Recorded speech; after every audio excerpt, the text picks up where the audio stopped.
So if you're recently engaged and are starting your research on your wedding entertainment, but you don't know where to start and what you're looking for, then this video is for you.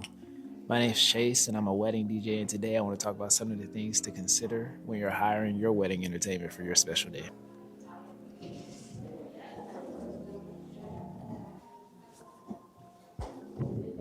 The way that your guests first think about your wedding DJ will determine how engaged your guests will stay throughout the entirety of all the formalities and then eventually dancing at the end of the night. And so there's two aspects to think about. First, it's the swagger of the DJ, how he dresses and how he carries himself. Is he confident? Is he laid back?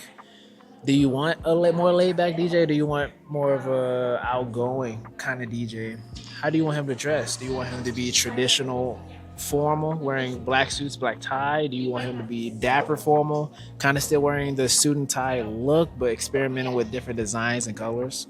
Or do you want him to be more trendy and kind of pushing the boundaries of what it means to dress at a wedding? It's up to you. And then, of course, the DJ booth matters as well. I think when guests look at a very unique DJ booth versus a very standard DJ booth versus just a table with a skirt on top of it, I feel like that gives different connotations to the way that they see the party going the night of the wedding. And so, jeez, I'm kind of nervous about talking in front of these people. But with all of that summed up, it gives your guests a preconceived notion on whether the party is going to be good or bad by the end of the night.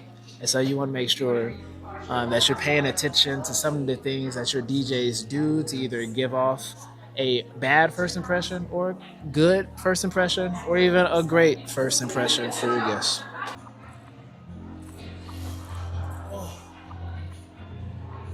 Next, we got to talk about the MCing.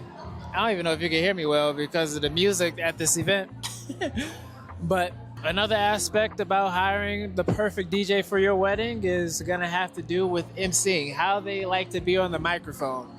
Are they super interactive or more laid back? I think the right answer is somewhere in the middle, but it just depends on you guys' preferences. Like, do you want your DJ / MC to be super interactive, playing a bunch of different games, like the shoe game and different things before dancing starts, and kind of hyping the crowd up throughout dancing as well? Or do you kind of want your DJ to just make all the announcements and throw a great party at the end of the night with their DJ skills? Or do you want it to be somewhere in the middle? I feel like everybody has a different answer to that, but whatever you decide, I don't know if you can make a wrong decision. You can make a wrong decision, but those are some things to think about, at least, for sure. One thing to talk about is the style of the DJ that you'll be working with. And that has a lot of different things to think about. You kind of have to think about the music that a DJ likes to play and is comfortable playing a lot. Most DJs know how to play a lot of different music, but we definitely have strengths with some genres over other genres. And so you can have a great DJ and you hire him for the wrong genre for most of your wedding, and you're not going to get what you thought you was going to get out of him. So you got to make sure when you find a good DJ that works for you, you got to make sure that he likes the music that you like, or is at least comfortable with playing it.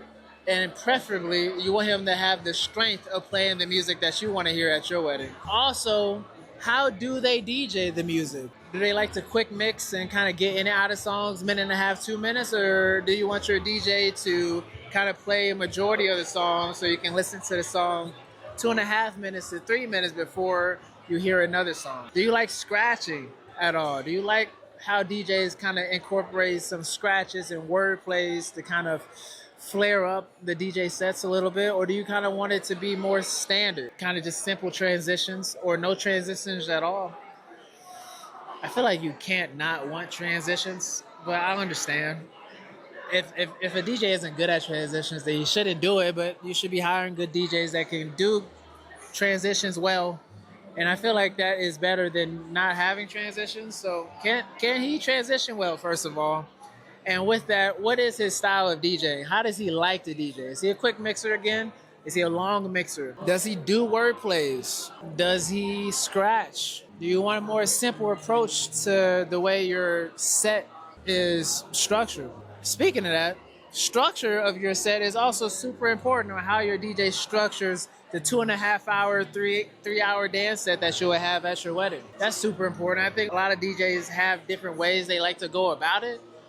And so you should ask that question on how your DJ will structure their wedding set to see if you like what they say. There's a couple different options you can go with structuring your dance set. You can either go through the decades of music as it gets later in the evening, kind of starting with more classic music at the beginning of the night, and then you go and you slowly transition into faster music, more upbeat music, not more upbeat, but newer music, more raunchy music as you go later in the night. You can go that option, kind of slowly transition to the stuff that you really want to hear while you're making your family happy. Or you can also kind of just play a little bit of everything throughout the night. We got new stuff, old stuff, just playing at all different times, a bunch of different genres. It's all over the place. And we just going back and forth all over the map of music for the entirety of the wedding. I think that last option is good for families that absolutely love to dance and just have a bunch of energy, no matter what age they are, because they want to dance all night. So you might as well not limit them to the first 45 minutes of the night.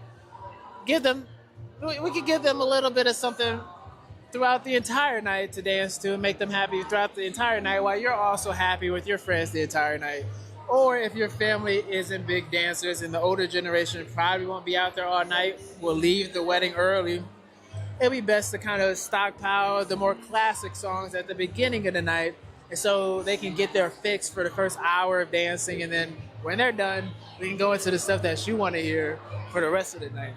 I think those are two trains of thoughts, and I'm sure there's others, but those are the main ways that you can do it. So ask those questions on how you want your DJ to structure the wedding, and if he's comfortable with structuring a wedding dance set like you want to.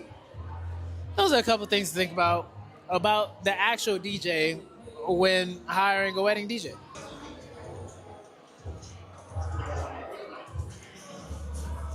Something else to think about when choosing your DJ is the lighting that they will provide. Will they provide the lighting? Is it a part of the package that you're booking the DJ for? And what kind of lighting do they use? Is it lighting that's interactive with the music that will be playing for the dance floor to really create that immersive atmosphere? Or is it more of a static look? DMX and processes in place to program the lights so that they can jump around and be in rhythm with the beat of the music throughout the night? Do they lightscape through dinner and cocktail hour and all the other formalities to try to set different moods for different parts of your wedding? Definitely other things to think about when you are choosing your wedding DJ. However, you don't need to know everything about lighting. Ask them about lighting, what they do for lighting. Shop around and just see what you like, what you might like, and what ideas are out there that people are doing in your area. And you can kind of just go from there. Lighting is very important when it comes to creating an immersive atmosphere that makes people want to dance. So make sure that you find a DJ that prioritizes lighting at the very least. And you can get into the details of lighting later, but at least if they prioritize lighting, I don't think you're gonna have any problems.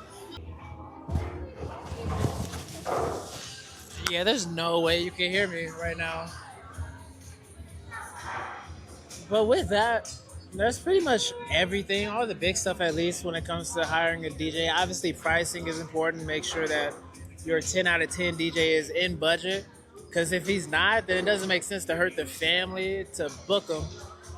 And there's so many options. If your 10 out of 10 DJ is out of your budget, you can always find an 8 out of 10, 9 out of 10 DJ that will definitely be closer to your budget.